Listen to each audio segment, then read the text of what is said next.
ברוכות הבאות לפרק נוסף בפודקאסט אמא שותה את הקפה חם, על אומנות התוך כדי באימהות והמפגש הכמעט בלתי נמנע בין הורות וזוגיות לצמיחה אישית. אני נוגה הולמן, מחברת הספר אמא שותה את הקפה חם, אמא לשבעה וסבתא ומנחת אמהות משחיקה והישרדות לתנועה ופתרונות בשיטות עבודה מתקדמות. והיום האורחת שלי היא שושנה היימן. שלום שושנה. שלום, בוקר טוב. קודם כל נציג אותך. שושנה מדריכה ויועצת הורים מעל 40 שנה.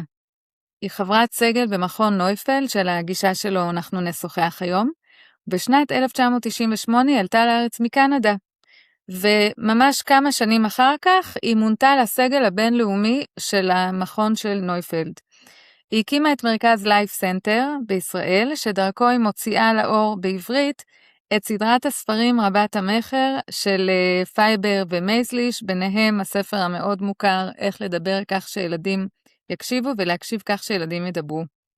וגם היא מפיקה קורסים מקוונים במגוון נושאים בהורות. שושנה נשואה, אימא ל6 ילדים שהם כולם נשואים, ומספר הולך וגדל של נכדים וגם נינים. וזה כמובן מספק לך עוד ועוד הזדמנויות להעמיק את ההבנה שלך בדינמיקה המשפחתית. אנחנו נדבר היום על הגישה המיוחדת של דוקטור נופלד, שאת חברה בסגל, צריך להגיד, מאוד מצומצם שלו. אז זה כבוד גדול. ואני רק אספר למאזינות שאנחנו נפגשנו ושוחחנו בפעם הראשונה לפני בערך 10, אולי 9 שנים, הייתה לי סדרת שיחות באנגלית לפני שקראו לזה פודקאסט, אנחנו דיברנו אז על איך לדבר כך שילדים יקשיבו, ואז הילדים שלי היו קטנים, הגדולה הייתה אולי בת 15, והיו לי כאן סדרה של 7 ילדים קטנים, ואני הרגשתי שדברים הולכים על מי מנוחות, שאני מצליחה ליישם את מה שאני קוראת בספרים בסך הכל, שהאתגרים שלי הם אתגרים רגילים, אתגרים שאני יכולה לעמוד בהם, וכל הילדים שלי, כל 7 הילדים גדלו לפי העקרונות של להעניק, ואפילו לינה משותפת, ונסעתי אותם במנסה במשך תקופות ארוכות. יש ילדים שהיו במנסה אפילו 2 ויותר,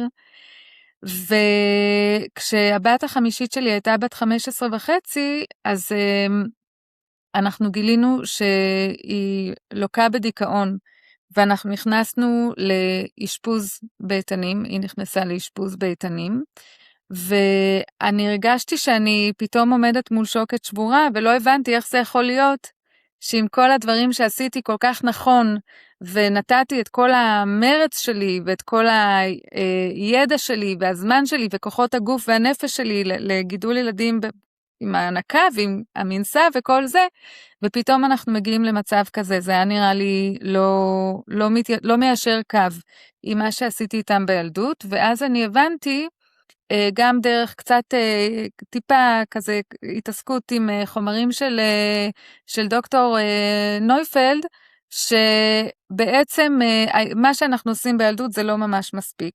ואני חושבת שהרבה מאיתנו האימהות שמענו על זה שמה שקורה עד גיל 2 אצל ילד, או עד גיל 5 או עד גיל 7, מעצב אותו לכל החיים. ומסתבר שגם צריך לדעת בהמשך מה לעשות כדי שיהיה אפקט חזק ומגביר את מה שאנחנו עשינו בשנים הראשונות. ופה בעצם אני הזמנתי אותך לדבר על הנושא הזה, כי הרבה אמהות מכירות את המילה attachment בגיל הרך, אבל הקשר לפעמים מתרופף אחר כך, ואנחנו קצת עבודות. אז אולי נתחיל בזה שתתארי מה זה attachment בגיל הרך, ומה ההבדל בין attachment לגישה של נויפלד, אפילו ברמה של הטרמינולוגיה, בשלב ראשון. אם אנחנו נשים לב, הדברים שהזכרת, שאנחנו עושים כשילדים קטנים, כמו לינה משותפת, השימוש במנסה, ההנקה, הדברים האלה ועוד דברים כמוהם, הם דברים טכניים, הם דברים שאנחנו עושים שנראים לעין,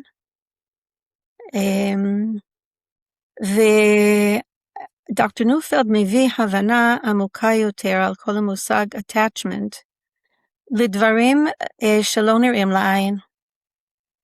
וזה המשמעות האמיתית ל-attachment, מה שאנחנו לא רואים, מה שנמצא מתחת לפני השטח.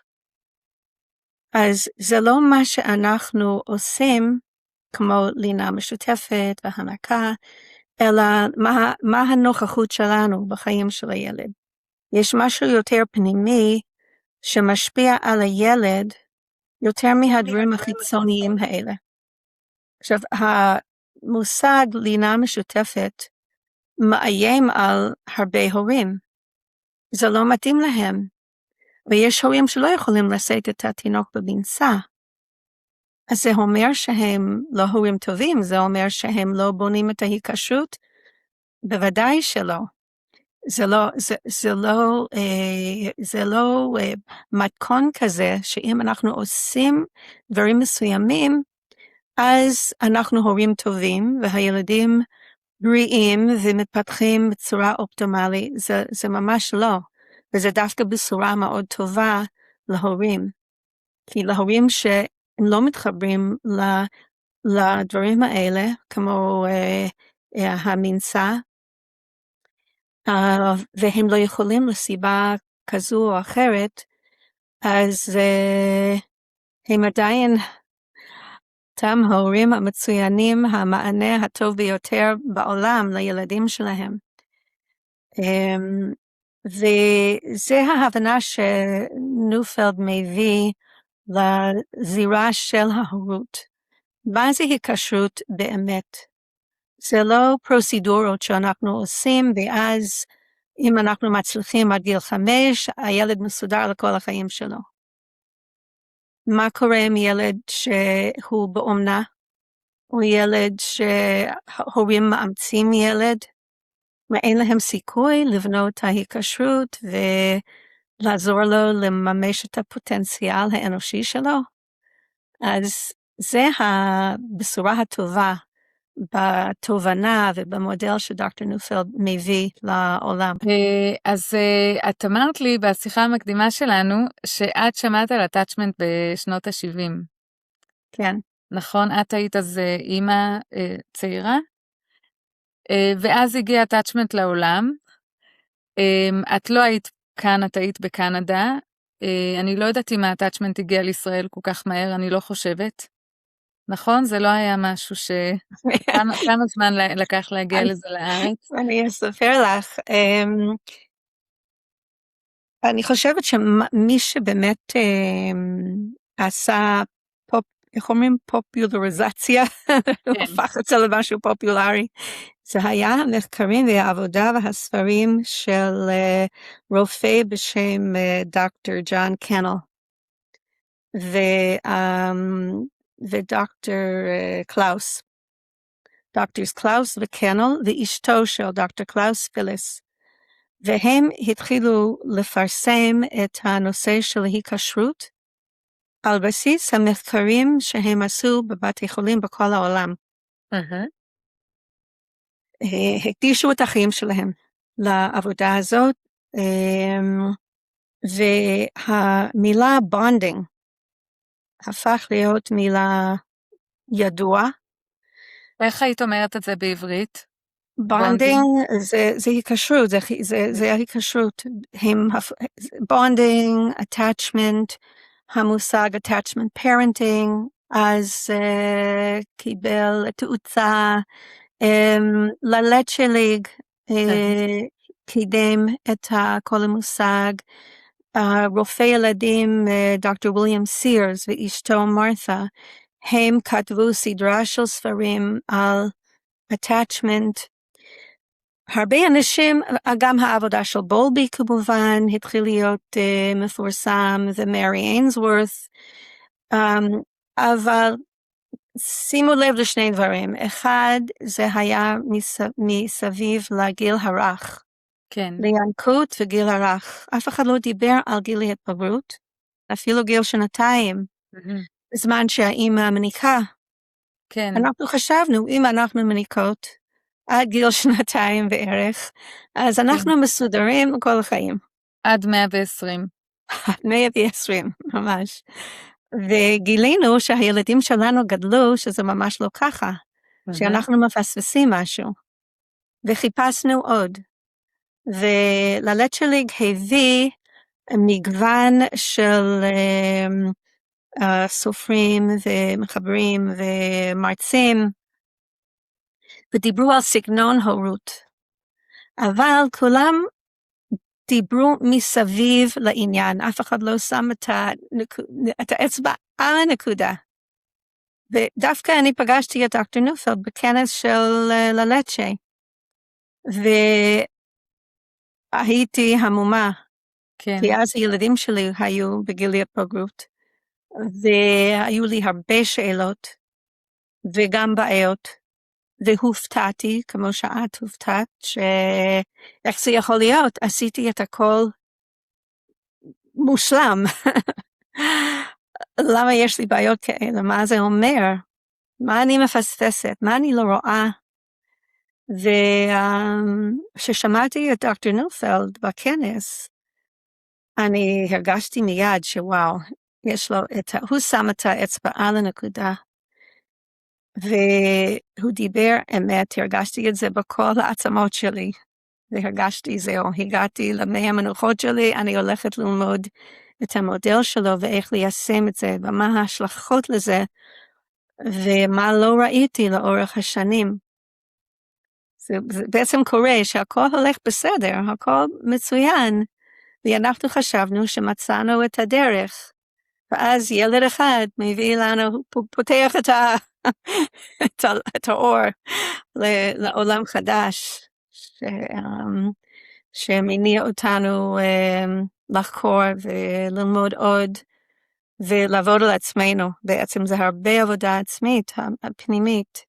נכון. בזמן שאנחנו מספקים את הפנצה ואת הקרבה הפיזית והלינה המשותפת, אנחנו לא שמים לב למשהו שהוא קריטי בעצמנו. וזה לא באשמת אף אחד, זה פשוט כנראה התפתחות מודעות העולם. אנחנו הולכים להיות עולם יותר טוב, ויותר רך, יותר חמלה, יותר קבלה, יותר פרגון. ואנחנו צריכים להתרחב ולצאת מעצמנו ולהפוך את עצמנו למי שאנחנו באמת. ילדים היום גם לא מוכנים לוותר על האמת שלהם, שזה מצד אחד מקשה עלינו ההורים, ומצד שני זה הדרך גם לעולם יותר טוב. ומה שאת אומרת על זה שפתאום יש איזו סיטואציה בבית, ואת אומרת, רגע, מה קרה להורות שלי, או מה קרה למה שחשבתי, זה הרי אף פעם לא פתאום, דברים רחשו מתחת לפני השטח, וזה פשוט צף ועולה יום אחד, אבל הדברים כבר התחילו לפני זה. אנחנו למשל, מה שלא אמרתי קודם, זה לא רק היה האשפוז, זה גם היה גילוי שבעצם התרחש איזשהו נתק מאוד מאוד קשה ביני ובין הבת שלי. והנתק כמובן התחיל הרבה זמן לפני זה, אני לא יכולה בדיוק לשים את הנקודה על מתי, אבל הוא היה שם כבר אז. וגם כאן, אנחנו כל הזמן מדברות על המילים, attachment, היקשרות, אז כשאת עושה דברים ואת יודעת שאת הולכת לפי הדרך הזאת של attachment והתקשרות, את מצפה לראות את ה-attachment וההתקשרות עד 120, ואז פתאום כשאין אותה, אז זה באמת עושה זעזוע מאוד מאוד גדול בתור אימא. כן. זאת אומרת שדוקטור נופלד שם את האצבע על הנקודה. מה הנקודה? זה לא שההיקשרות לא מתקיימת, הוא קיים, אבל הוא לא קיים בצורה נכונה. והנקודה של דוקטור נופלד, הדגש היה שהילד הוא לא פסיבי. כשאנחנו מספקים את ההיקשרות, אנחנו צריכים לקחת בחשבון מה קורה בתוך הילד. יש לי ילד מוח, שמתפתח. והמוח שלו גם הוא אחד המרכיבים שמשפיע על המערכת היחסים בינינו.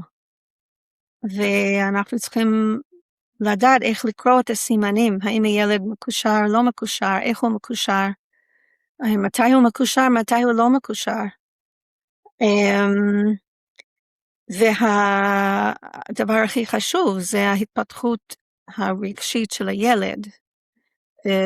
בגלל זה הגישה של נופלד לא נקראת גישה היקשרותית, היא נקראת גישה התפתחותית. כן. אז אנחנו כותבים מקף היקשרות אחרי התפתחות. היקשרות זה בעצם האמצעים כדי להביא את הילד להתפתחות שלו. ואם אנחנו רק חושבים על אם אני מצליחה לספק את ההיקשרות, אז אני כל הזמן מסתכלת על עצמי. כן. איך אני מספקת את ההיקשרות, האם אני אימא טובה מספיק וכו'. אם אנחנו מסתכלים על ההתפתחות של הילד, אז אנחנו מסתכלים על הילד. מה כן. קורה אצלו? זה לא אני, מה אני מספקת. זה איך הילד, כמובן זה חלק מזה, אבל מה קורה אצל הילד? מה הוא קולט? מה הוא קולט במערכת יחסים? מה הוא קולט מהסביבה שלו? מה הוא קולט הוא הולך כאילו מחוץ לבית? וכשאנחנו מבינים ויודעים איך לראות את הסימנים של התפתחות בריאה והתקדמות בהתפתחות, אז אנחנו יודעים שאנחנו בדרך הטובה. אם אנחנו רואים שמשהו משתבש פה, שיש סימנים שהילד תקוע בתהליכי התבגרות שלו, אז אנחנו צריכים לשאול את השאלות הנכונות לעצמנו, ואז לספק לילד מה חסר לו. כן, אני מאוד רוצה לשאול על השאלות הנכונות, אני רושמת לי כאן הערה לשאול, אבל לפני זה אני רוצה לעשות סדר במושגים, כי בעצם דוקטור נופלד הגיע לעולם שבו המילה attachment מאוד מאוד תפסה, והורים הכירו אותה, אבל אמרת לי שיותר נכון לקרוא לדרך שלו, לגישה שלו, הגישה ההתפתחותית. האם הוא רואה את עצמו כהמשך של ה-attachment? זאת אומרת, הוא בא כדי להוסיף את הנדבך הבא על גבי השנים הראשונות האלה, שלמדנו אותה מדוקטור סירס ומעיקרון הרצף של המנסה וכל זה, האם הוא רואה את עצמו כהמשך של זה? אני עדיין זוכרת את אחד המשפטים הראשונים שהוא אמר בהרצאה הראשונה ששמעתי ממנו, וזה שהוא לא מחדש שום דבר, הוא מחבר את הנקודות. זאת אומרת, הוא תיאורטיקן, הוא אוהב תיאוריות, הוא חקר תיאוריות,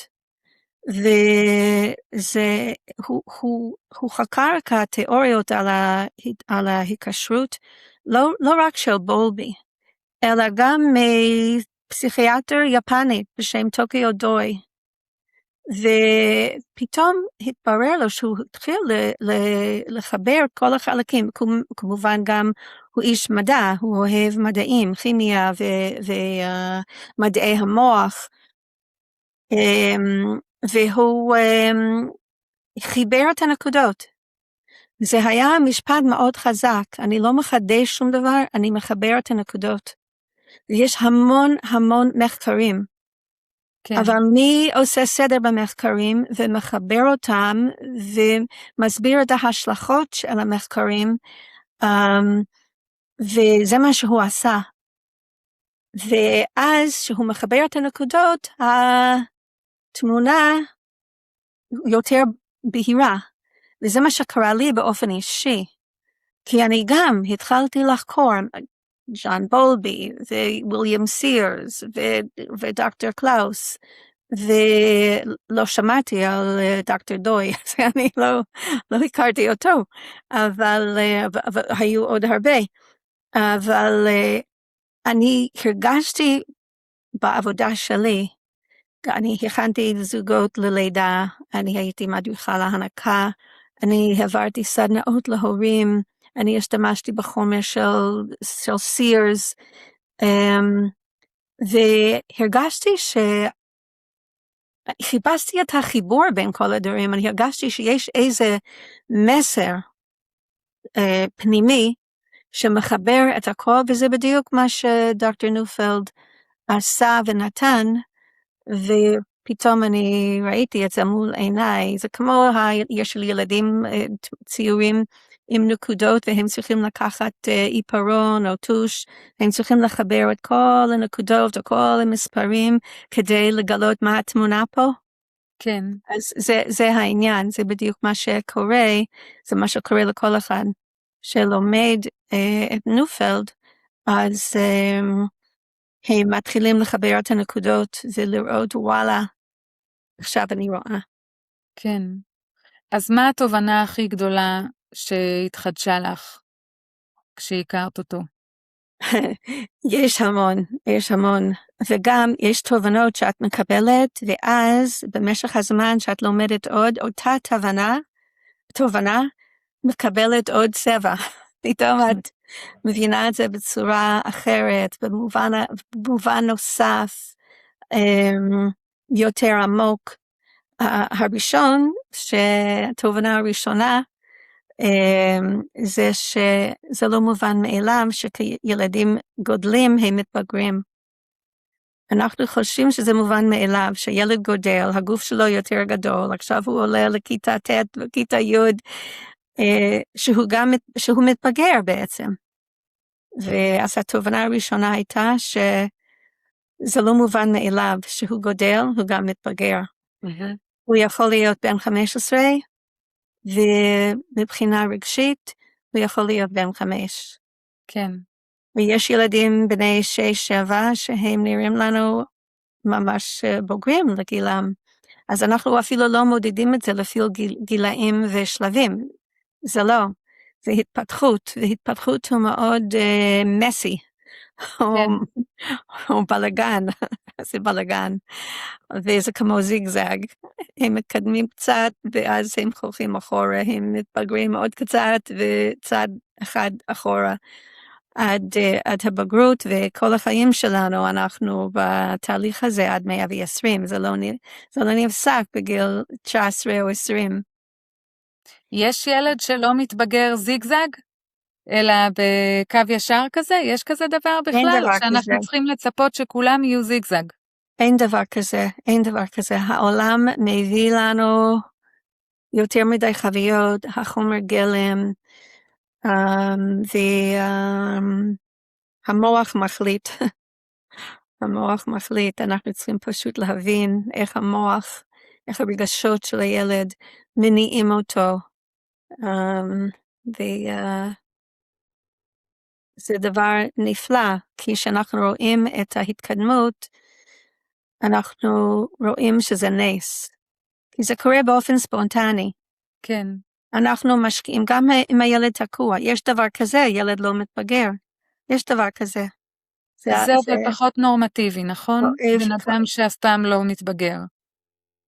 אני חושבת שזה יותר ויותר נורמטיבי בעולם המודרני.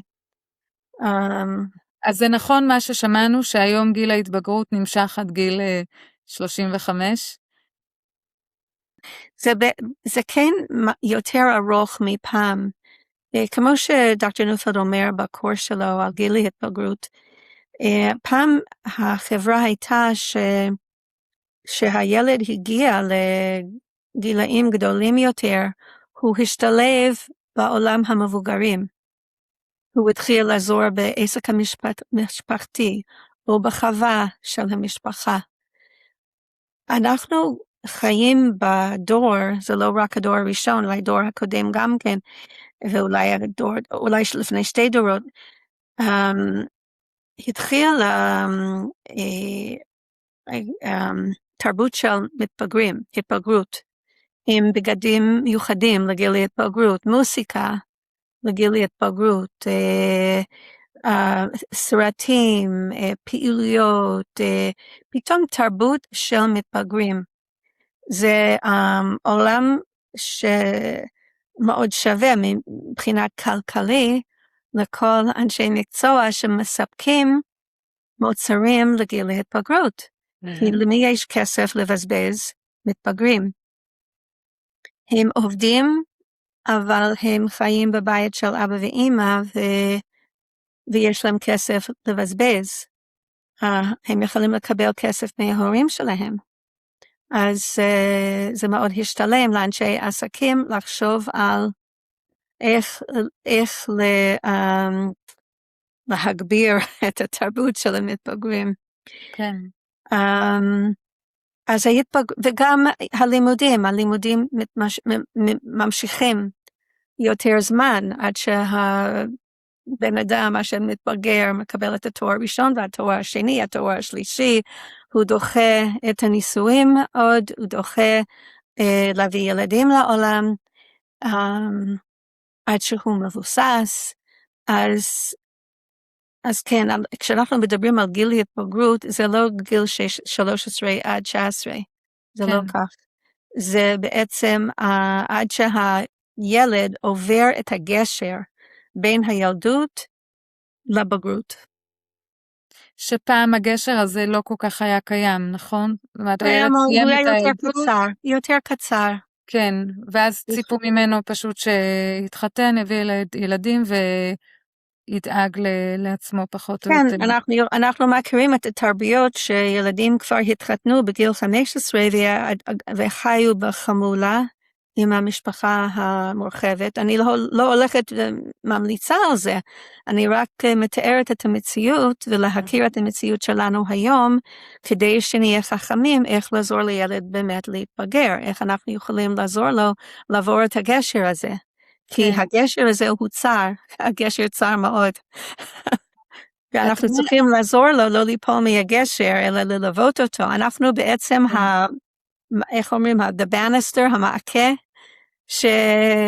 שמגן עליו עד שהוא עובר את הגשר הזה. אנחנו צריכים לדעת מה לספק לו. אבל אנחנו חושבים בתרבות שלנו, אנחנו מתבלבלים שהילדים מגיעים לגיל ההתבגרות, שעכשיו הוא יותר עצמאי ויותר מחוץ לבית, ויש לו את החברה שלו, אז אנחנו חושבים שאנחנו יותר, יש לנו יותר זמן עכשיו להשקיע בקריירה שלנו, אולי אנחנו רוצים לשפץ את הבית, לפעילות אחרת, לפתח דברים חדשים, כי הילד, יש לנו יותר זמן, אין לינה משותפת, אנחנו לא צריכים לעשות אותו במנסה. אז אנחנו יודעים היום שההיקשרות לילד בגיל ההתבגרות הוא לא פחות חשוב מההיקשרות בגיל שנה. כן. אולי אפילו יותר חשוב. אבל בהחלט לא פחות. אנחנו בעצם בגיל ההתבגרות היום פועלים מול כוחות מאוד מאוד חזקים. כן, הגישה הפסיכולוגית המודרנית אומרת לנו שכדי שהילד יתבגר הוא צריך להיפרד מההורים שלו. זה ממש נוגד לאינסטינקטים שלו, לאינטואיציה שלנו.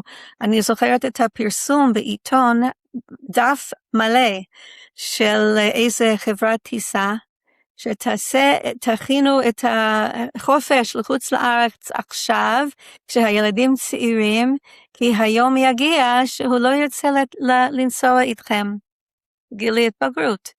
כן. וזה כל כך מטעה את ההורים, וכל כך מבלבל אותם.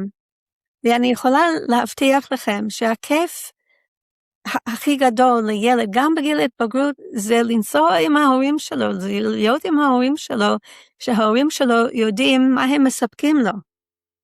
כן. אז יש פה בעצם שני דברים שמתרחשים. את אומרת שהכיף שלו זה לנסוע עם ההורים שלו, זה דבר אחד.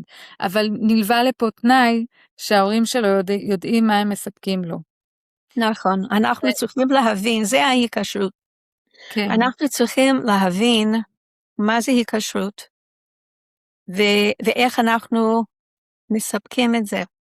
כן. הדבר הזה שלא נראה לעין, זה לא מנסה, זה לא הנקה, זה לא, הדברים האלה טובים, אני לא אומרת שלא, אני עשיתי את זה עם 6 ילדים, אבל המשמעות של ההיקשרות, אנחנו כולנו צריכים לדעת איך לטפח היקשרות לעומק, היקשרות במובן האינטימיות הפסיכולוגי. אז אולי כאן נכנס העניין של השאלות שדיברת עליהן? מה השאלות הנכונות שמביאות אותנו לאינטימיות פסיכולוגית? זה הרעיון של השאלות? כן, גם. העיקר זה על ההתפתחות. שוב, אני חוזרת על ההתפתחות. האם הילד שלי מתפתח? האם הוא יכול לשאת אחריות? וזה בכל גיל. האם אני יכולה לתת לילד את הרכב שלי כשהוא לומד נהיגה? כן. אם אני יכולה לסמוך עליו? מה אני רואה בילד? איך הוא יכול לשאת אחריות? אם אני שואלת את השאלות והתשובה שלי היא כן, אז אני יכולה להניח שאני עכשיו בדרך הנכונה, ואם אני שואלת אותם והתשובה שלי היא לא, על חלק מהשאלות האלה.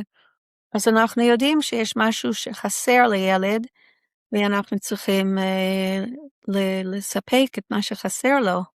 כן. התשובה לא כן או לא, זה יותר כמה.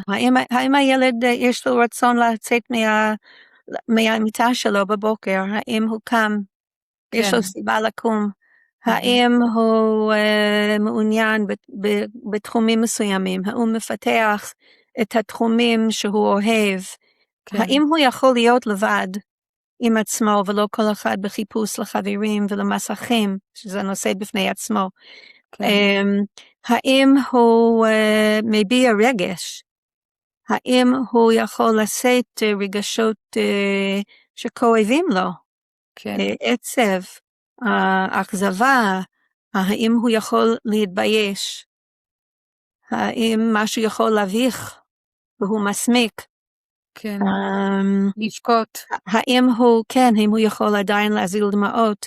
האם הוא גמיש? האם הוא יכול להתאושש מאכזבות, מאובדן? האם הוא יכול לחשוב פעמיים? האם הוא מתמתן? האם הוא יכול להתלבט?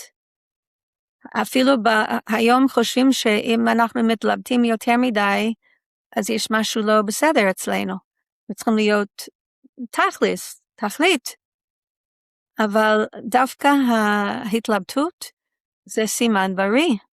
כן. זה סימן שאנחנו רואים את המורכבות בעניין. זה שאלות מדהימות גם למבוגר, לשאול את עצמו, אני יכולה לשאול את עצמי כאמא, האם אני מסוגלת להתגמש מול הילד, האם אני מסוגלת להיות עצובה מול הילד, האם אני רוצה לקום בבוקר לילדים, כל השאלות האלה יכולות ממש להוביל אותי בעבודה שאני רוצה לעשות.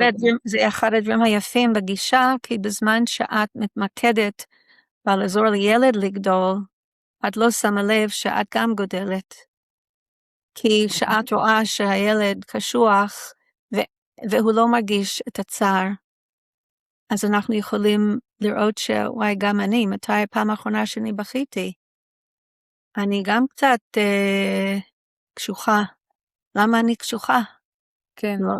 אז זה קורה באופן טבעי, שגם אנחנו מתקדמים בדברים האלה, כשאנחנו עוזרים לילד לגדול, אז אלו השאלות וגם שאלות על ההיקשרות, איך הילד מקושר אליי. וואי, פעם הוא היה בא ומספר לי, מה קורה לו בחיים? היום הוא לא, מה קרה? מה קרה למערכת יחסים בינינו? שזה יותר שטחי עכשיו. כן. יש פה איזושהי נקודה שחסרה לי. השאלות מצוינות, אני רואה איך השאלות קשורות לכל הנושא שלנו, אבל אני מבינה ממך שהתשובה, השינוי בעצם טמון בהיקשרות. ופה, זה החלק שקשה לי ככה להסביר לעצמי במילים. מה חסר פה בהיקשרות ביני ובין הילד כדי שהוא יוכל להיות יותר שמח לקום בבוקר? כדי שהוא יהיה יותר אחראי בנהיגה. איפה נכנסת פה ההיקשרות בינינו? זה לא רק אנחנו, זה גם דמויות אחרות בחיים שלו שצריכים לספק את ההיקשרות. כשאנחנו מוסרים את הילדים שלנו לגננת, האם היא גם מספקת את החום שהילד צריך, את התחושה שהיא שמה לב אליו, שהיא שומרת עליו, מגינה עליו, לא נותנת לילדים אחרים לפגוע בו? האם הילד מקבל את זה שהוא מחוץ לבית? שהוא הולך לכיתה א', כן. הוא עדיין זקוק למערכת יחסים מחוץ לבית, ממבוגר, הוא עדיין חסר אונים, הוא יכול ללכת לבית ספר, הוא יכול לשאת את התיק על הגב, זה גם כבד מדי דרך אגב, אבל מי שם בשבילו? אם הילד תקוע ומגיע לחטיבה או תיכון, אז מי הדמות בחטיבה ותיכון שמספק לו את מה שהוא צריך? אני יודעת כי אני מתנדבת בתיכון לבנים פה באזור, והתירוץ שאני באה זה לעזור לבנים עם האנגלית שלהם. כן. אבל אני רואה הרבה בנים תקועים, ויש בעיות התנהגותיות קשות מאוד, כן. וקושי למורים באמת להעביר שיעור בלי הפרעות אינסופיות. ואני מספקת בעיקר היקשרות, אני מביאה את החומר שאני רוצה לעסוק בזה איתם, אבל קודם אני יודעת שאני צריכה לטפח את המערכת יחסים, ואז הם פשוט מחכים לי לבוא. וואו. בהתחלה אני מרגישה כל התנגדות שכל המורים מרגישים, אבל כשאני יודעת שהדבר הראשון זה קודם כל לבנות מערכת יחסים עם הבנים האלה. כן. ואז יש לי סיכוי שאני יכולה גם לעזור להם ללמוד. הלימוד זה לוקסוס, פשוט לוקסוס. כי הילד צריך לבוא כבר הוא צריך לבוא עם משהו, לפני שהוא יכול לשתף פעולה במערכת שדורשת ממנו. נכון, לפני שהוא מצליח לקום בבוקר ולהגיע אפילו לבית ספר. כן, אז אם אין לו את זה שהוא מגיע לבית ספר, אז הוא לא פנוי ללמידה. את אומרת שאת רואה שהבנים תקועים, מה את רואה בעצם? התנהגות כמו בגן ילדים. הם לא יכולים לשבת בכיסא הרבה זמן, כן. הם יושבים על השולחן, הולכים אגרופים אחד עם השני, הטלפונים, זה ממש כל הזמן עם הטלפון, הסחת הדעת, אם יש משהו מחוץ לחלון שמושך את תשומת לב שלהם, אז הם הולכים להסתכל דרך החלון, הם פתאום צריכים לקום וללכת לחפש כוס מים. כן. רק לא לשבת, רק לא ללמוד, רק לא להיות מרוכז, רק לא להיות פה. כן, כן. כן. ואם ההורים שלהם, ההורים של ילד כזה היו באים אלייך ואומרים, אנחנו מוכנים עכשיו ללמוד משהו חדש, אז איך היה נראה סשן עם הורה כזה? איפה מתחילים? כן. אני חושבת יש כמה דרכים. יש לנו הרבה חלונות לכניסה, הרבה דלתות לכניסה ללימוד. אז זו שיחה בעצם עם ההורה על מה עובר עליו. מה עובר על ההורה? איך הוא חווה את הילד? ומשם אנחנו הולכים על המצבים הכי קשים להורה עם הילד. ואז אני מתחילה לקבל תמונה. מה הכי בוער? כדי לדעת איפה להתחיל. כן. כי אפשר להתחיל מכל מיני נקודות. ואנחנו צריכים קודם כל להקל על הבעיה הכי בולטת. כי זה הופך את החיים של ההורים לבלתי נסבל. אז אנחנו צריכים להתחיל עם הבעיה הכי בוערת, ואז בזמן המתאים, להתחיל מהשורש. עכשיו, הקורס הכוח להיות הורה, הוא קורס מיוחד, כי הוא מעביר את ההורה לתהליך. כן. הוא יכול להניח את הבעיות בצד, ולבנות את עצמו כהורה מחדש, ולהתחיל ליישם דברים מאוד מאוד פשוטים, והוא רואה שינויים ותוצאות אחרי כמה ימים, אחרי שבוע, הוא כבר מרגיש שיש משהו שמשתנה. אז זה שני תהליכים במקביל. ההורה והילד. זה לפצות על מה שחסר בילד, שגורם לכל הבעיות, האגרסיביות, הרצון הנגדי, החוצפה, החוסר חשק לעשות שום דבר, הוא לא עוזר בבית. קודם כל אנחנו רוצים לפצות על זה, כי פשוט זה בגלל שהילד לא בוגר מספיק. כן. וזה לא הוקוס פוקוס, זה לא קורה ביום אחד שפתאום הילד מתבגר ואחראי ויגיד להורים, אני אשמח לעזור לכם. כן. אז אנחנו צריכים לפצות על מה שחסר בילד ולראות שאוקיי, הוא יכול להיות גבוה כבר, אבל הוא יותר צעיר ביכולות שלו. אז מה זה אומר לפצות? שאם למשל הוא לא עושה דברים בבית, אז אנחנו בינתיים נעשה? כן, כן, בעצם לתת לו רשות. כן. וכן, ובמקביל אנחנו עוזרים להורה, קודם כל להיות הורה אלפא, להיות הורה שגדול מעל הכל, וזה לא גדול עליו. כן. כל המצב הקיים. את יכולה להגיד שתי מילים על הורה אלפא למי שעוד אף פעם לא שמע את המושג הזה? כן. זה הורה שהוא מרגיש שזה לא גדול עליי. אני יכולה להתמודד עם זה.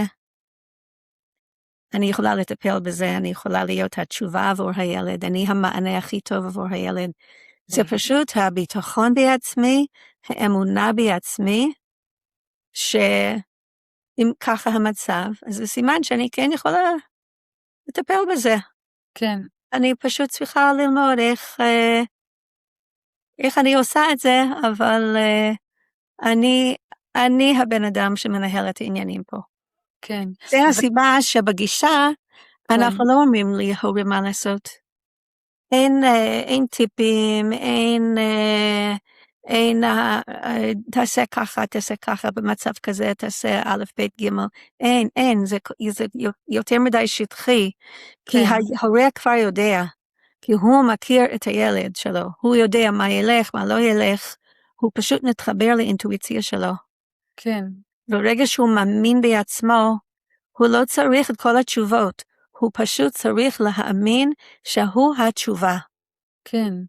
את יכולה לתת דוגמה משיח כזה עם הורים, כשהם מגיעים ואת לא נותנת להם טיפים, לא נותנת להם תעשו א', ב', ג', והם חוזרים אחרי זה בסשן הבא, ואת מבינה שהם כן הבינו מתוך עצמם ומתוך הביטחון החדש שלהם מה צריך לעשות.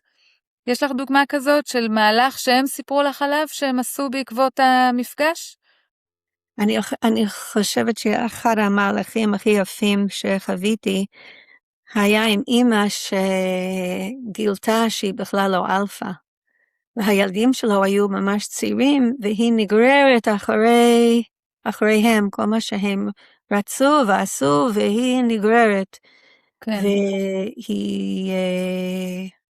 שהיא סיפרה לי, ושאלה אותי איך אני יכולה להיות יותר אלפא.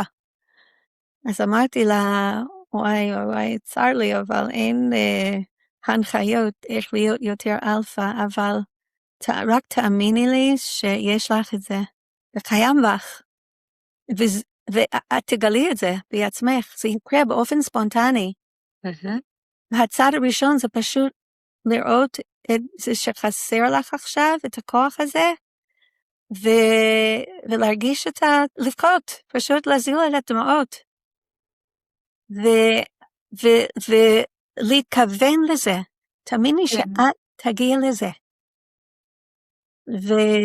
וגם שיש מצב שהיא מגלה שוואו, היא פספסה, ועוד פעם היא הייתה בעמדת התלות, והילדים מובילים אותה.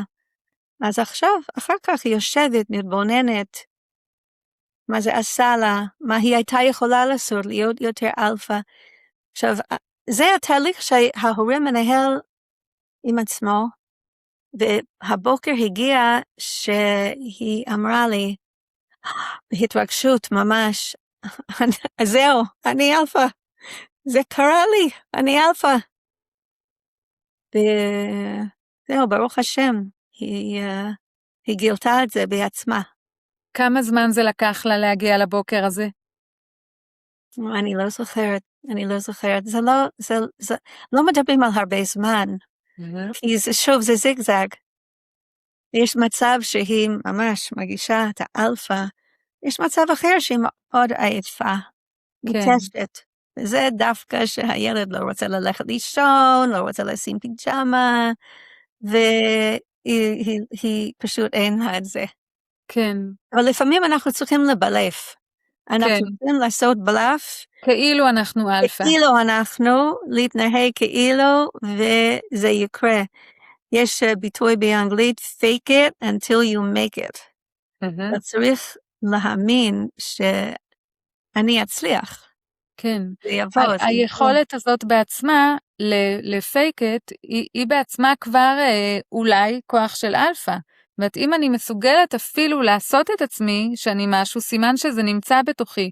כי אחרת מאיפה אני יודעת איך לעשות כאילו. יפה, יפה. אני שואבת מאיזשהו מקום בתוכי. יפה.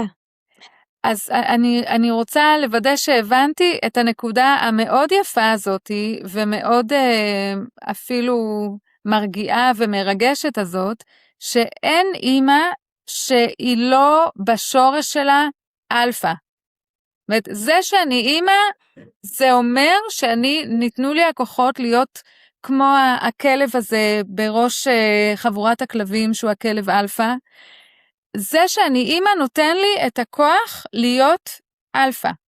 כן. ואם אני עדיין לא, זה סימן שפשוט עוד לא מצאתי את הכוח הזה בתוכי, ולא הבאתי אותו לידי ביטוי. כן. ואז בסשן כזה, את בעצם אומרת לי, תשמעי, את אלפא. עכשיו תלכי הביתה, אני סומכת עלייך שאת תמצאי את המקום הזה בתוכך, אני יודעת בוודאות שיש לך אותו, את תלכי הביתה ואת תמצאי את הדרך אל הנקודה הזאת בך, של האלפא. נכון, אבל קודם כל אני יושבת יחד איתה בתסכול שלה, באכזבה שלה. יש הרבה שקט בכל הגישה. כשהאסימון נופל, אנחנו צריכים זמן לעכל את זה. כן. אז לפני שאנחנו רצים קדימה לנקודה הבאה, אז אנחנו רוצים פשוט להיות נוכחים, ולהיות בשקט, ולתת את הדברים להתבשל, וקורה דברים מאוד יפים ברגעים האלה. כן. עוד דבר שמאוד חזק, זה בעצם הדרך לטפל באגרסיביות של ילדים. זה נוגע גם בכעס שלנו, כשהילד הוא מתנהג בצורה תוקפני, בין שזה מילולי או גם פיזי, אז זה מעורר בנו הרבה כעס, וזה גם כן תהליך ללמוד איך לנתב את התסכול של הילד למקום הנכון, וגם את הכעס שלנו, איך לנתב את זה למקום הנכון. אז זה גם תהליכים כאלה עם ההורה. על זה כן נותנים טיפים ועצות ממש מעשיות של מה לעשות? איך לנתב את הכעס שלו ושלי? זה יותר מעורר רעיונות. כן. רעיונות כדי לעורר בהורה את הרעיונות שלו. כן. יש להורה רעיונות וטיפים הרבה יותר טובים לילדים שלהם ממה שאני יכולה לתת. ואני לא רוצה לצמצם את ההורה עם הרעיונות שלי. אז אני יכולה לשתף את ההורה במצבים אחרים, מה שקורה עם הורה אחר, מה שקרה לי, וזה יותר מעורר בהם את הרעיונות שיהיו מתאימים לילדים שלהם. לפעמים אני פתאום מקבלת הברקה, ואני משתפת את ההורה, אני לא יודעת מאיפה זה הגיע בכלל, אבל מה את חושבת על הרעיון ויש משהו שם, יש משהו בזה. כן. אולי זה מגיע מתוך הנוכחות של ההורה עצמו מולך, שאת מקבלת כל מיני מסרים תת-קרקעיים כאלה. כן. זה דברים שלא הייתי חושבת על זה בכלל. שמעתי על הרבי מלובביץ' ששאלו אותו איך אתה יכול תמיד להגיע לנקודה בתשובות שלך לשאלות ששולחים אליך. הרי אתה עובר על מאות ואלפי מכתבים בחודש, ואתה צריך להספיק את כל זה, ובכל זאת אתה מספיק כביכול מהר לתת את המענה המדויק. אז הוא אמר להם, אתם רואים איך אני מקיף בעיגול בתוך המכתב של מי ששולח לי, אני מקיף בעיגול תמיד שורה מסוימת. זאת השורה שבה נמצאת התשובה, שהבן אדם עצמו כבר ידע כשהוא כתב את השאלה, ואני פשוט מדייק לו את השורה הזאת, קצת מרחיב לו, אומר לו מה לעשות עם זה, אבל בעצם התשובה הייתה שם לכל אורך הדרך. זה כמו כל תרפיסט, שתוך כדי השיחה פתאום משפט אחד קופץ, ואנחנו רואים וואלה, זה העניין פה. זה, כן, שם נמצא, פה קבור הכלב, כמו שאוהבים להגיד. כשההורה מתחיל להוציא ולהוציא ולספר, ויש לפרוק, אז אני מקשיבה ומקשיבה ומקשיבה, ואני רואה, וואי, יש נקודה פה ונקודה פה ונקודה פה ונקודה פה, אני אפילו רושמת את הנקודות האלה כדי לא לשכוח, ואז אני רואה, אוקיי, איפה אנחנו מתחילים? מאיזה נקודה מתחילים? או לפעמים אפשר לחבר כמה נקודות, כי השורש של כולם זה אותו שורש. אז אפשר לדבר על השורש, ואז להראות להורה איך זה משתקף בכל הנקודות האלו שהם הביאו. כן. את סיפרת לי בשיחה המקדימה שלנו, שכדי להצליח בכל הדבר הזה, אז גם הורים וגם ילדים זקוקים לזמני מנוחה, ושאלתי אותך מה זה מנוחה. ואת אמרת לי שמנוחה זה נוכחות. את יכולה להסביר את זה? זה הסבר נורא נורא מעניין, אנחנו כל הזמן מתעסקים בנוכחות, ואני מרגישה שכמה שאוספים יותר הגדרות של נוכחות, ככה אני לפחות מצליחה להגיע ליותר נוכחות. כי ההגדרות מעוררות אצלי משהו, ועוזרות לי לייצר את הדבר המאוד אמורפי הזה שנקרא נוכחות. מה ההגדרה שלך לנוכחות? מה זה המנוחה הזאת? אוקיי, קודם כל אנחנו יודעים שכל צמיחה קורית רק בזמן מנוחה. אנחנו יודעים שילד צריך 8 שעות, 10 שעות שינה בלילה. כי אז הגוף מרפא את עצמו, גם אנחנו, הגוף מרפא את עצמו שאנחנו ישנים. אבל גם מנוחה פסיכולוגית ורגשית, זה המקום שצמיחה קורית. המערכת העצבית שלנו מחולקת למערכת של עבודה ומערכת של מנוחה. וכשאנחנו בעבודה, המערכת הסימפתטי עובדת. הוא מפריש את הכימיקלים שאנחנו צריכים לעבוד. האדרנלין, הקורטיזול, אבל אנחנו יכולים ממש להתעייף מהמצב הזה, ואנחנו גם יכולים להישאר במצב הזה, גם שאנחנו עייפים, ולדחוף את עצמנו עוד ועוד ועוד, ולשתות קפה, ולאכול שוקולד, ועוד משהו מתוק, ועוגה, כדי להמריץ את כל המערכת. אבל המערכת העצבית צריכה להיות בזרימה, הוא צריך לזרום למערכת של מנוחה, שוב, כדי להתחדש, כדי להתרענן. אז זה המערכת הפרסימפתטי. וילדים צריכים להיות רוב הזמן בפרסימפתטי, כי הם צריכים לגדול כל כך, יש להם הרבה לעשות שם, לעבוד, להתפתח. כן. אז זה קריטי להתפתחות שלהם. אז זה לא שהם ישנים, זה לא הכוונה של מנוחה, זה שהמערכת העצבית יכולה לעבור לפרסימפתטי. מתי הוא עובר לפרסימפתטי? כשהילד מרגיש שהעולם שלו פתוח. שיש מישהו, גם אנחנו, שאנחנו מרגישים ביטחון, שהכל בסדר. אז אנחנו יכולים גם כן לנוח מבחינה פסיכולוגית. המאוד בולט בזמן המלחמה עם כל האזעקות וההתראות. אנחנו היינו בפרסימפתטי כל הזמן, גם בלילה. היינו צריכים להיות ערניים כל הזמן, גם בשינה, להתראה הבאה ולהגיע לחדר הממ"ד. אז הילדים הרבה פעמים אנחנו לא שמים לב שאין להם מנוחה. הם בעבודה. בבית ספר בטוח, זה קלאסי. כשמגיעים לבית ספר הם צריכים להיות בעבודה. הם צריכים להתנהג יפה. הם צריכים לקרוא את האיתותים מהמורים, איך להתנהג, מה לעשות. הם צריכים להביא את השיעורי בית. הם צריכים להביא את הספרים והמחברות והציוד שהם צריכים. הדימוי שעולה לי זה שהם כל הזמן צריכים לעמוד על המשמר. לעמוד על המשמר, גם בחברה.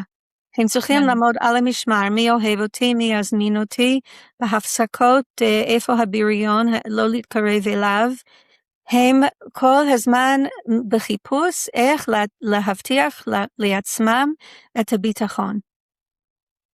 ואם כשהם מגיעים הביתה, אז הם יכולים לפרוק את כל הרגש שהצטבר בבית הספר.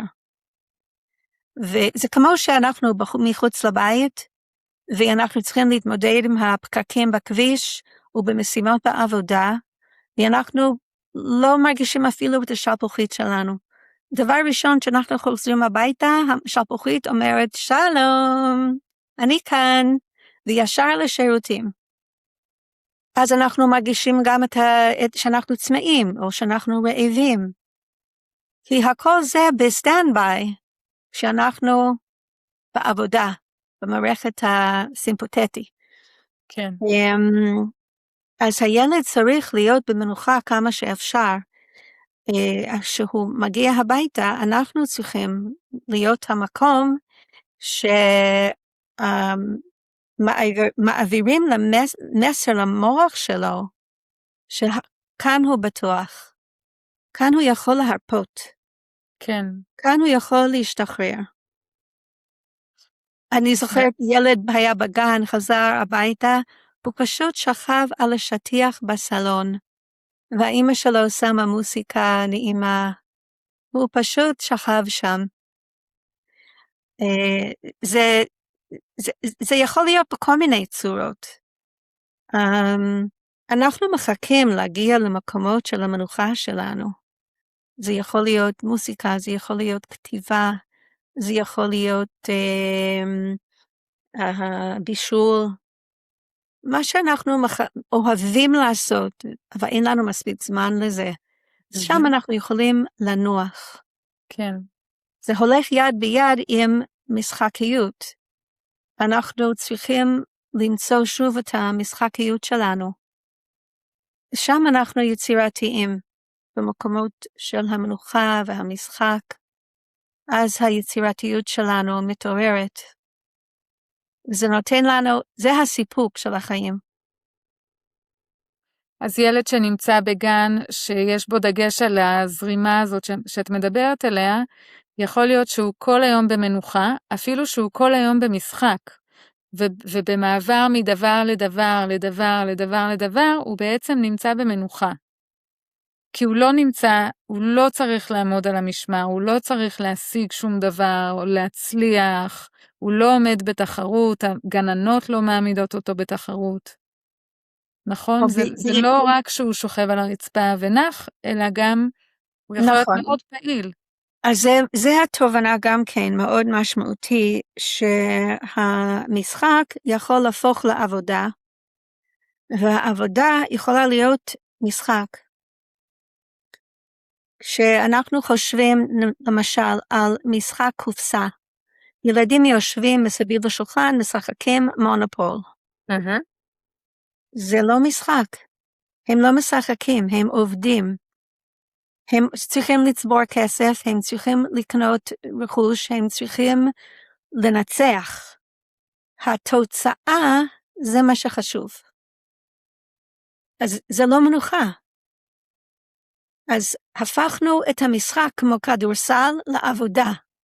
הם לא נהנים מהפעילות עצמה, הם דואגים על כמה נקודות הם צוברים, מי בוחר אותם למשחק פעם הבאה, כי הם שחקנים טובים, כן. וכולי. אז זה כבר הם לא משחקים, הם עובדים. ועבודה יכולה להיות משחק. אם נגיד את אוהבת לבשל, ואת מזמינה את ילדים לבשל יחד איתך, וכל אחד עושה משהו אחר, ושמים מוסיקה, ותוך כדי רוקדים קצת, ושרים, אז הפכנו את הבישול משחקיות, כן. בזמן של מנוחה. אז כל דבר יכול להיות ככה, להזמין את העזרה של ילדים לעבודות הבית, לטאטא את הרצפה, או להפעיל את האבק, או שואבק, לסדר, להחזיר דברים למקומם. אנחנו יכולים להפוך את זה למשחק, כל משימה, במיוחד לילדים צעירים, הם כל כך מתחברים לזה.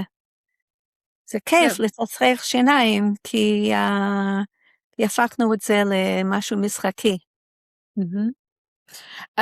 אני כל כך מסוקרנת בנושא הזה, אני לא יודעת אם יש לנו הרבה זמן לדבר עליו, אבל את נתת עכשיו דוגמה של דברים שאימהות רוצות עזרה בהם מהילדים, ואת מראה איך זה יכול להפוך להיות למשהו שמרגיע את הילדים ומאפשר להם את הזמן מנוחה, כשהם עוזרים לי לבשל או להכין עוגיות או כשאני נותנת להם שואב אבק, אבל מיד עולות לי דוגמאות של כל הלחץ שנמצא מסביב לסיטואציות. לא תטאטא בפינה, בוא תחזור לטאטא, תבוא עכשיו לטאטא, כן, אני עכשיו מדובבת את עצמי. זאת אני אומרת את כל הדברים האלה. צריך לבשל עכשיו כי אנחנו רוצים לאכול עוד חצי שעה, אוי לא עשית את זה נכון. אפשר להכניס כל כך הרבה לחץ לדברים האלה, ובאיזשהו שלב אני רוצה להגיד, אני פשוט אוותר, אני אתן לילדים רק את מה שהם קוראים לו מנוחה, או מה שאני יכולה לספק להם כמנוחה בבית, ואני אעשה את עבודות הבית, אני אקח את הלחץ הזה על עצמי, או אפילו לא לחץ, אני אפילו אהנה לעשות את זה בעצמי, אבל אני לא אגרום להם עכשיו להרגיש שעבודות בית זה חלק מהדברים שהם עול בחיים. אני פשוט אוותר. כל כך קשה להשיג את האיזון הזה. איך להפוך את משימות הבית לחלק מהמנוחה של ילד? אז זה מתחיל עם השאלה איך להפוך את העזרה בבית למנוחה של ההורה. אנחנו צריכים להיות בראש משחקי כדי להזמין את הילדים לתוך המשחק. ואני יכולה לתת כמה דוגמאות. זה סופר לי על ידי אמא שרצתה שהבן שלה יעזור לה לפני פסח ניקיונות הבית. אז היא אמרה, היא נתנה את המשימות, והיא אמרה לו, אחרי שאנחנו נסיים כל משימה, אנחנו ניפגש בסלון, ואנחנו נחבק אחד על השני. זה חמוד נורא. עכשיו, זה לא ידבר לכל ילד, אבל היא הכירה את הילד שלה, וזה פשוט עבד כמו קסם, והמשימות האלה הפכו להיות כיפי כזה, כי הם ציפו למפגש בסלון אחרי כל משימה ולחיבוק.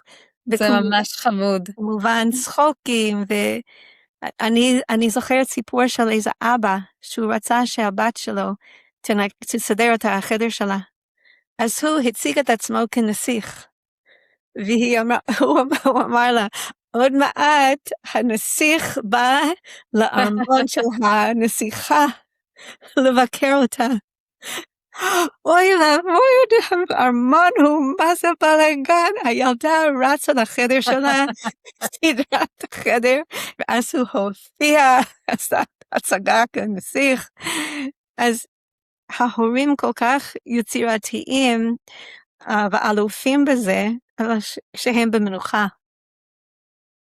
כן. את סיפרת לי על עוד משהו, גם הזכרת אותו ממש בקצרה לפני כמה דקות. את אמרת שיש איזה עניין של בכי, שזה חלק מלהגיע למנוחה. כן. אני רק רוצה לענות על השאלה שההורים שמקשיבים שואלים. כן. מה, אני צריכה להיות במשחק? כל דבר צריך להפוך למשחק? אין זמן לזה. אז אם אנחנו תוך כדי המשחקיות הזאת, אנחנו גם בונים את מערכת יחסים, מחזקים את המערכת יחסים ומעמיקים את המערכת יחסים. הבועה הזאת של המשחק הוא גם מטפח את מערכת היחסים. ואז רוב הזמן אנחנו לא צריכים להמציא כל מיני סיטואציות.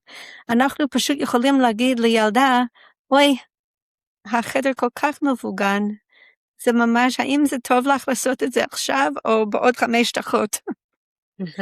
והיא תעשה את זה. זאת אומרת, הילדים, כשהם במערכת יחסים נכונה, הם מוכוונים אלינו, ואז הרצון הטבעי שלהם להקשיב לנו ולהיות טובים בשבילנו, יוצא לדרך. אז זה לא שצריך כל היום לשחק, אלא להיות מספיק במצב משחקי, כדי שכל שאר הזמן הקשר יוכל להתקיים. כן, זה חלון מעולה לבניית מערכת יחסים, ולהעמיק אותה, ואז זה מסדר את המערכת יחסים כך שיותר קל. זה צריך להיות קל לגדל את הילד. זה לא צריך להיות מאבק ומלחמה. אז בואו נלך לעניין של הדמעות. כן. הסיבה שהיכולת להזיל דמעות כל כך חשובה, זה כי זה שומר על הלב הרך של הילד.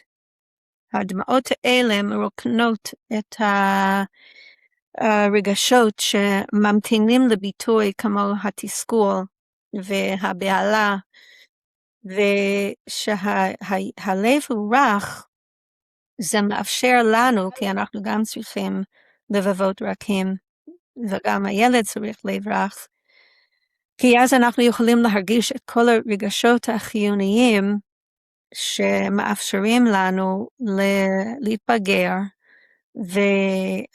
ולהחליט נכון, ולשלב את כל המחשבות, רגשות שצריכים להשתלב ביחד, כדי לפעול בצורה אופטימלית.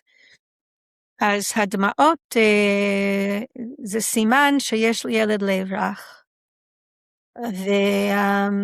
ושאנחנו מעמידים את הילד מול סיטואציה שהוא צריך להתמודד איתו, כי הוא מול מחסום. הוא לא יכול לקבל מה שהוא רוצה לקבל עכשיו, או משהו לא עובד כמו שהוא רוצה שזה יעבוד. הוא יכול להרגיש את החוסר תוחלת שאין מה לעשות, הוא חייב להתאים את עצמו למציאות הקיימת, אז זה מבגר אותו, זה חינוך ממש. הוא לומד איך להתאים את עצמו למציאות הקיימת, והוא יכול להיות מאוד יצירתי, איך הוא מתקדם. זה מקנה לו גמישות, תושייה, יכולת להתאושש מהאכזבות. אז הדמעות, אנחנו רוצים לראות דמעות בעיניים של ילדים. כן. לפעמים זה אחת השאלות, מתי פעם האחרונה הילד שלך בכה? כן. והרבה פעמים ההורה לא יכול לזכור אפילו, וואו, לפני הרבה זמן. זה היה אחד הדברים באשפוז, שהיום שהבת שלי בכתה, היה מין קו פרשת מים. היום שבו היא הצליחה לבכות. נכון, זה הנקודת המפנה, לגמרי. אנחנו שואפים לרכך את הלב של הילד, והסימן שזה מתרכך, זה סוף סוף אנחנו רואים דמעות בעיניים שלו. כן. ולפעמים זה ים של בכי, כי הוא החזיק את זה כל כך הרבה זמן. הבכי הזה מושך החוצה את הבכי מהרבה סיטואציות. כן. אני השתמשתי עכשיו במילים הצליחה לבכות, אז אני לא הייתי יודעת שזאת נכון. הצליחה, אם לא היו מסבירים לי את זה. נכון. ומה עם הבכי של ההורים? מה המקום שלו? זה גם לא מול הילדים, אבל אנחנו צריכים גם כן להסתגל ולראות את העין, את המחסום הזה. לא הצלחתי עם הילד שלי במצב הזה, אנחנו צריכים גם כן להרגיש את החוסר תוחלת. כן. ולהרגיש את הצער. כן. לתת לעצמנו להרגיש אותו, נכון? זה תמרת... זה לא כן. דבר שמשתפים את הילד. אנחנו רוצים לשמור על עמדת האלפא שלנו. אבל, כן, גם לכל דבר יש זמן ומקום. זה נחמד ששני הורים לומדים, כי אז הם משתפים אחד על השני. אני רוצה לשאול אותך על מילה שאמרת קודם, ואז אמרתי, וואו, אי אפשר לדבר על השיטה של נופל בלי להזכיר את זה. את אמרת שזה חשוב שהילד יהיה מוכוון אלינו. ואחד ממש היסודות בשיטה שלו זה שאנחנו רוצים לייצר קשר אנכי על פני קשר אופקי. זה נורא נורא חשוב גם לנו כהורים כמדד להבין איפה הילד שלנו עומד, נכון? אז מה זה הקשר האנכי והאופקי בשיטה של נופלד? זה נקרא, אנחנו קוראים לזה cascading care. זה כמו, אם אנחנו יכולים לדמיין מפל, שמלמעלה המים נשפכים כלפי מטה, ואז יש איזו טרסה, ועוד פעם המים נשפכים כלפי מטה, וכולי עד הנהר. אז ילד צריך להיות מוכוון למי שעומד למעלה ומטפל בו, הוא מרגיש שזה הכתובת שלו, שהוא שואב ממנו, ומקבל את התשומת לב, את הדאגה, את ההגנה, את הנחמה, שזה המקור. כן, זה ההורים. שההורים, הסבים וסבתות, כן. ואפילו הדורות הקודמים, גם אם הסבים וסבתות לא בחיים, הם עדיין יכולים להיות מחוברים, להרגיש את הנוכחות שלהם בחיים שלהם, ולהרגיש את הנוכחות שלהם בחיים שלהם. כן. הילד יחפש חום וקשר בכל מקרה, אז אם זה לא יבוא מלמעלה, אז הוא פשוט ימצא אותו בין החברים שהם עבודים בעצם כמותו במובן מסוים. נכון, נכון. אני בטוחה שאת זוכרת את הניסוי עם הברווזים, איך קוראים לו? לורנז, והברווזים שלו, הוא ראה איך הברווזים הקטנים הלכו ממש בשורה מסודרת אחרי האמא. אז אם הוא לקח את האמא מהברווזים הקטנים, הם איבדו כיוון והתחילו להסתובב וניסו ללכת אחד אחרי השני. אבל כל אחד מהם, אף אחד לא הוביל, כל אחד חיפש מי יכול להוביל אותו. הוא גם שם צעצוע, שהוא כיוון את הצעצוע עם מפתח ללכת, וכל הברווזים פתאום הלכו אחרי הצעצוע הזה. הברווזים הרגישו שהם בכיוון, למרות שלא היה כיוון. לצעצוע לא היה כיוון, באמת. אבל כן. אם מישהו מוביל, הם מרגישים שהם בכיוון. נכון. אז הילדים מחפשים מי הכתובת שלהם. אז יכול להיות, זה חברים, זה נקרא מוכוונות חברים. דוקטור נופלד כתב, הנה הסמל של פה על השולחן שלי, ספר שלם, יחזו בילדיכם, ספר נהדר. שהוא לא יכול להסביר כל המודל שלו בספר אחד, אז הוא כתב על התופעה של המוכוונות חברים, כי זה כל כך נפוץ. כן. זה חשוב גם להגיד שהספר נכתב לפני פייסבוק עד כמה שאני יודעת, ולפני שהסמארטפונים השתלטו על החיים של בני נוער, וכבר אז היה קושי להחביא אותם. זה יצא ב-2004. כן. אז קל וחומר היום אנחנו צריכים ללמוד איך לקיים את האוריינטציה הזאת של כלפי מעלה במפל. זה פשוט האלפא. ברגע שמגלים את האלפא, אז את אלפא. מול הילד את אלפא. אז מתי הילד יכול להיות אלפא? מול האחים הקטנים שלו. הוא מרגיש את הרצון להגן על האח הקטן שלו. כן. לדאוג לו. אז זה שוב ה-cascading care. מלמעלה למטה. כן, בן בכור. זה הילדה, כן, הבחור זה הילדה שרוצה להניק את הבובה שלה, או אפילו התינוק שבבית, היא גם רוצה לטפל בו. כן. אז אני הולכת לשאול שאלה, אני רוצה שהאימהות שנמצאות איתנו לא יפסיקו לשמוע בשלב הזה, כי אני הולכת לשאול אותך שאלה על סבתאות, אבל הסיבה שאני חושבת שגם אימהות צריכות לשמוע את זה, זה בגלל שהסבתות הרבה פעמים מאוד מעורבות בחיים שלנו, ואם אימא תדע מה היא יכולה להפיק מהקשר של הילדים עם הסבתא, אז היא תוכל אולי לכוון את הקשר הזה יותר נכון. אז בעצם דיברנו על מנוחה, ואני כבר סבתא, אני בת 52, אני לא חושבת שאני במקום הזה של המנוחה בחיים באופן כללי, מנוחה מהעבודה, מנוחה מהמערכת הסימפתטית, אבל את נמצאת כבר בשלב אחר, ואת דיברת איתי על איך את רואה את התפקיד שלך כסבתא, כבן אדם שנותן מרחב של מנוחה לנכדים. את יכולה לדבר על זה? כן, בשמחה. אני בדיוק כתבתי מאמר על הנושא.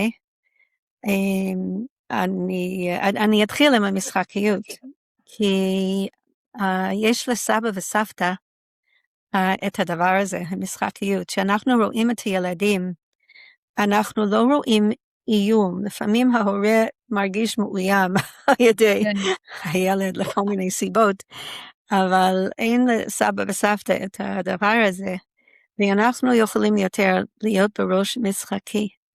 זה גם הזדמנות בשבילנו לחזור לילדות שלנו ולשחק. לשתף את הנכדים במשחקים שאנחנו שיחקנו, ולהיכנס לעולם של המשחק עם הנכדים. זה פשוט כל כך תורם למערכת יחסים בין הסבים והסבתות והנכדים. שבוע שעבר אני לקחתי כמה בנות, הנכדות שלי, לבריכת שחייה, ושיחקנו ביחד, אותם משחקים בבריכה, כל מיני משחקים שיחקנו ביחד, וצחקנו, וזה היה ממש כיף לכולנו. אז הנכדים שלי אוהבים לשחק סרדינים בבית. את יודעת איך משחקים סרדינים? לא. זה הפוך ממחבואים. במחבואים כל הילדים מתחבאים, וילד אחד הולך לחפש. בסרדינים, רק ילד אחד הולך להתחבא, וכשמישהו מוצא אותו, הוא מתחבא יחד איתו. חמוד.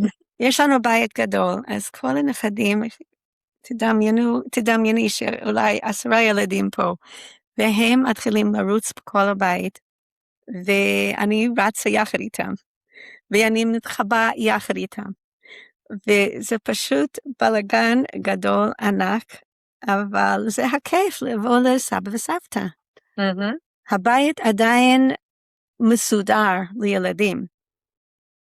אז זה דוגמה אחת, לא כל סבא וסבתא יכול לרוץ וכזה. ולא כל סבא וסבתא רוצים שהבית עדיין יהיה נכון.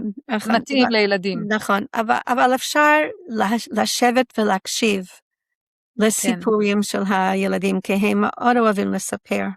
אז יש לנו את הזמן ואת הקשב, אין לנו את הילדים בבית כל הזמן, אז אנחנו יכולים לתכנן מראש, ואנחנו יודעים שאנחנו פנויים, ואני עדיין עובדת כמעט פול טיים, אז, אבל שהילדים באים, אז אני מכינה את עצמי, יש לי את הזמן להכין את עצמי, להחליט איזה אוכל להביא שהם אוהבים, איזה חטיפים, מה לאפות, ואז הם כבר מחכים בשמחה לאיזה הפתעות יש פה, וזה כיף אחד גדול בשביל הסבתא וסבא וסבתא יותר מהנכדים, אני חושבת. כן, אז אם יש פה אמא שמקשיבה לנו, ויש לה מודעות לדברים שאנחנו מדברות עליהם, אבל הסבתא, לאמא שלה, אין כל כך, אז איך האמא יכולה לבקש מהסבתא בצורה אחרת ממה שהיא ביקשה עד היום, להיות עם הילדים? כן, למשל, אמא, אני צריכה אותך ליום יומיים, עוד שבועיים אני הולכת לכנס, לא יודעת מה, אז במקום להגיד לאמא, אמא, את מוכנה לעשות בייביסיטר? מה אני יכולה לבקש מאמא, מהסבתא, ככה שהילדים יפיקו את הדבר הזה שאפשר אולי להפיק רק מסבתות? כן, וואי. אני מציעה שעוד לפני זה שיהיה שיחה, ולא בזום, אלא פנים אל פנים. אולי ללכת לאיזה בית קפה, ולהגיד לסבתא, את יודעת מה, אני למדתי דברים חדשים שאף פעם לא חשבתי עליהם, כמו כמה שאת חשובה בחיים שלנו. והייתי משתפת את האמא שלי על הדברים שלמדתי, על ההיקשרות, על ה-cascading care, על המשחקיות, ואז אני הייתי אומרת לה, ואני חושבת שמגיעים לשלב הזה כבר שתיהם בוכות, ולהגיד, אני רוצה שתבוא אלינו ותהי מעורבת בחיים שלהם בצורה כזאת. אני יכולה להכין בשבילה דברים מסוימים, אני חושבת על אולי אם זאת סבתא שיש לה פחות את המודעות, אז אני אדאג שיהיו פה ספרים נגישים, שהיא יכולה להקריא לילדים, לשנוש, ממש להכווין אותה. זה מאוד עוזר, שהאוכל מוכן, החטיפים שהילדים אוהבים, פעילויות, שיהיה נייר, שיהיה צבעים, כן. בצק או פלסטלינה, או כל פעילות אחרת שהילדים אוהבים, שלפעמים הסבתא עצמה רוצה ללכת ולקנות ולהביא, ואולי יש לה בבית, או אולי היא רוצה לבשל עם הילדים, היא יכולה לבשל איזה מתכון. עשינו את זה שבוע שעבר, יש לנכדים שלי דודה, גיסתי, שהיא תימניה, ויש לה מתכונים מאוד מיוחדים. אז היא הכינה קובאנה, היא לימדה את הילדים איך להכין את הבצק, אחר כך הם הכינו את זה לאפייה ושמו בתנור, ואחר כך כמובן זה היה חלק מהסעודה. אז לכל אם וסבתא יהיו את המיוחדות, כל הדברים המיוחדים שחלק מתרבות המשפחה. כן. זה גם דרך שהסבתא או הסבא או שניהם יכולים להעביר את התרבות לדור הבא. נכון, בכיף. שהנכדים יכירו את זה, וזה נותן לנכדים שורשים עמוקים. אפשר לעשות קייטנת סבתא שלמה שמבוססת על קרובי משפחה שיבואו וילמדו את הדברים. כן, שתדעים לעשות. כן, ממש. וואו, זה מזכיר לי את כל הפעמים כשהייתי יותר צעירה, שאימא שלי הייתה מגיעה, עוזרת המון, והייתי משאירה לה כזה בית שממש לא מייצר מנוחה. זאת אומרת, בשבילה, כדי להגיע למנוחה עם הילדים, היא קודם כל הייתה צריכה לעבור דרך כל הדברים שאני לא הספקתי לעשות לפני שיצאתי מהבית. אז בעצם אני מבינה ממך שאם אני יכולה להשאיר את הבית לסבתא, עם כמה שיותר תנאים שמאפשרים לה להיכנס למקום הזורם הזה, אז הרווח הוא בעצם של כולם. שווה לי לעשות את המאמץ הזה. לאפשר גם, לסבתא להביא את המנוחה שלה. זה כבר הדינמיקה בין האם והאימא שלה. אני זוכרת שעשיתי את זה העברתי קורסים באיזה מכללה, והכיתה הייתה ברדק לפני שאני הגעתי, ואני פשוט באתי מוקדם יותר, חצי שעה מוקדם יותר, ואני סידרתי את כל הכיתה, סידרתי את הכיסאות איך שאני רציתי אותם, זרקתי את כל הזבל, שיהיה חדר של מנוחה לפני שהתלמידות הגיעו. אז אם הסבתא מוכנה, אז יופי, אם היא לא מוכנה וזה מעצבן אותה, אז שהאימא תעשה את זה. אבל זה הנקודה מה הנקודה מול העיניים שלנו?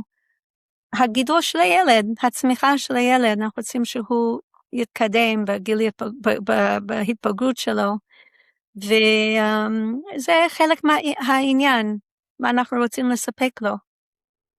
כן. ואנחנו רוצים להיות במיטבנו. כן. כדי שהילד יהיה במיטבו, כמה שאפשר. שהוא יהיה במנוחה, שיהיה יכול לנוח ולהישען עלינו. מי שרוצה למצוא אותך, לפני שאנחנו מגיעות ממש לשאלות האחרונות, למה שנקרא פינת קפה, מי שרוצה למצוא אותך, לעבוד איתך, ללמוד ממך. אפשר ליצור קשר בוואטסאפ, במספר 0528-405568, ואני נעלה את זה אחר כך. כן, אני אענה באיזשהו שלב באותו יום או יום הבא, ואפשר במייל, heymans@strudel.zahav.net.il, אפשר להתקשר באותו מספר טלפון, אם אני פנויה אני אענה.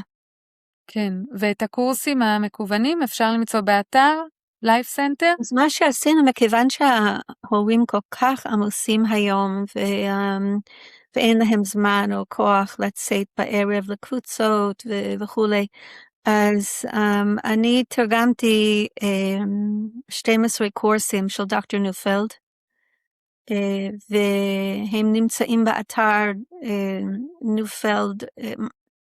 newfeldinstitute.co.il, ואפשר לחפש מכון נופלד ישראל, ואז יש קורסים, כל קורס אפשר להיכנס ולהקשיב להרצאה הראשונה ללא תשלום. ואם קורס מסוים מעניין, אז אפשר לרשום ולראות את שאר הקורס, בזמן שנוח, זה לימוד עצמי, בזמן שנוח ומתאים, שני ההורים יכולים לראות את זה. ואם רוצים ליווי, אז אפשר לשלוח לי שאלות במייל ואני אענה על השאלות.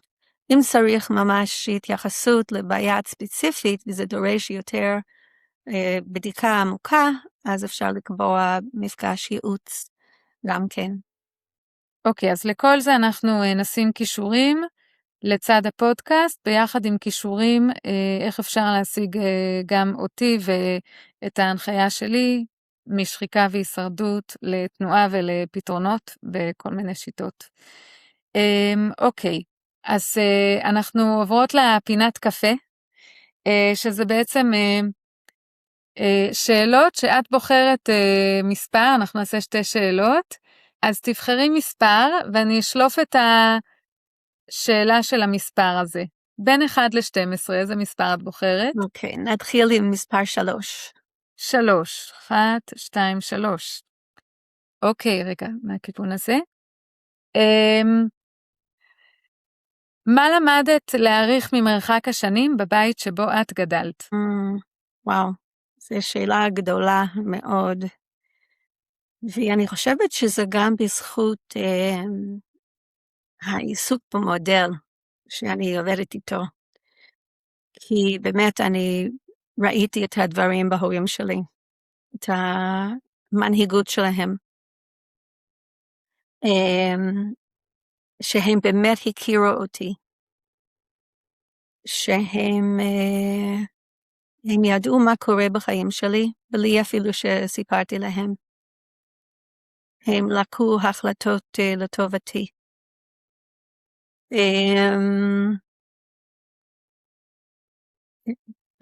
פשוט המוסר שלהם. כי אני חושבת שהרבה פעמים אנחנו רואים את הטעויות, מה שלא קיבלנו. במיוחד בעניין ההיקשרות. וואו, אני לא גדלתי ככה, ההורים לא סיפקו לי את הדברים האלה.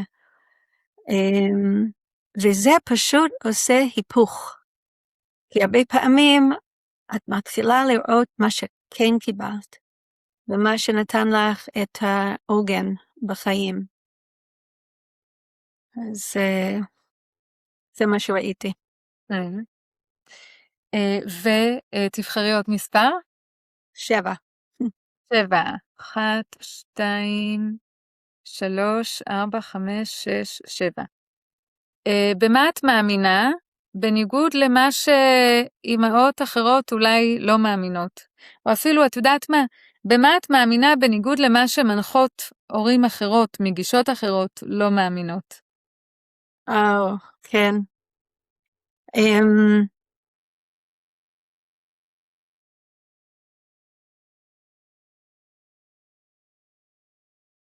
אני חושבת אני כל כך מדברת עם אימהות שכל כך מתחברות למה שאני מאמינה, והם מגלים שגם הם מאמינות את זה, שאני כבר לא מודע למה אמונות אחרות שנוגדות. אני לא יודעת, אולי יש את הטעות שצריך לשחרר את הילדים, ומחכים כבר לשחרר אותם. אז, ואני אומרת, וואי, צריך לאחוז בהם, כי הם רוצים את השחרור הזה. יש להם נטייה להשתחרר, הם רוצים לגדול, הם רוצים להיות עצמאיים, והיום יש לי ילדים גדולים. הגדול שלי הוא בן 50 פלוס כבר. אני לא מאמינה שאני אומרת את זה.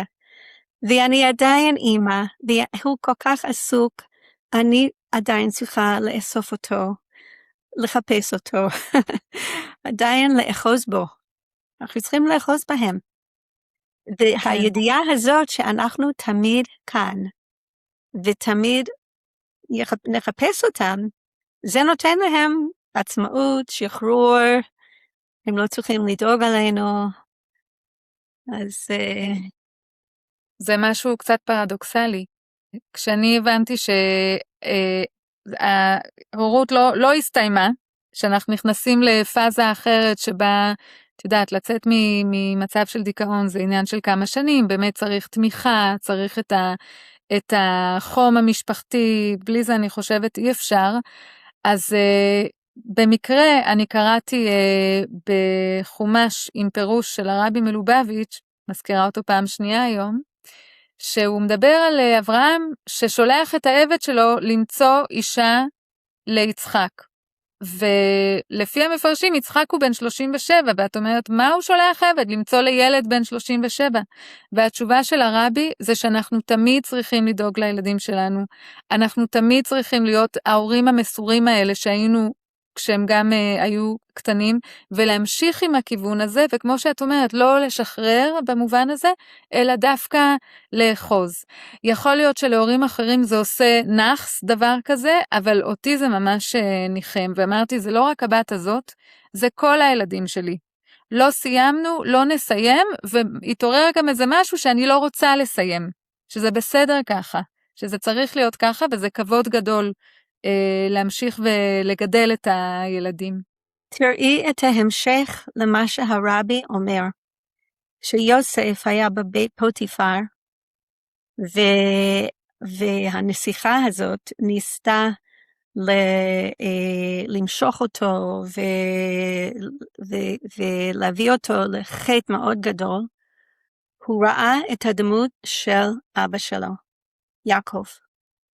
עכשיו, הוא לא ראה את יעקב ליותר מ-20 שנה, אבל יעקב הופיע מול פניו במחשבה שלו, וזה מה שעצר אותו ונתן לו את הכוח לברוח משם ולא ליפול. זה התוצאה. שההורה שאוחז בילד ומשדר לילד, אני כאן בשבילך. וזה התחושה של ההורה, אז זה מורגש על ידי הילד, וזה, אנחנו בנוכחות של הילד, בחיים שלו, בין שאנחנו שם או לא שם, זה משהו לנצח. כן. לנצח. אמא שלי כבר לא בחיים הרבה שנים, ואני מרגישה את הנוכחות שלה בחיים שלי, וזה שאני יודעת מה היא הייתה אומרת בכל מיני עניינים. ואני מחייכת לחשוב על איך שהיא מנהלת את החיים שלה, שהיא הייתה בחיים. אז זה משהו שממשיך לנצח. זו מתנה מאוד גדולה שאנחנו נותנים לילדים שלנו. זה מאוד פופולרי היום לדבר על ניתוק מההורים. ניתוק מכוון ומתוכנן. כן, חס וחלילה, אנחנו צריכים הפוך במודעות שלנו, לאחוז בילד שהוא צריך להיות במודעות שלנו, שאנחנו עדיין אחת התשובות בשבילו, יש לו עוד, שאנחנו עדיין שם בראש הפירמידה. כן, יחזו בילדיכם ויחזו בהוריכם. אז אני רוצה לסיום לשאול אותך, מה המשפט הזה מעורר אצלך, אמא שותה את הקפה חם?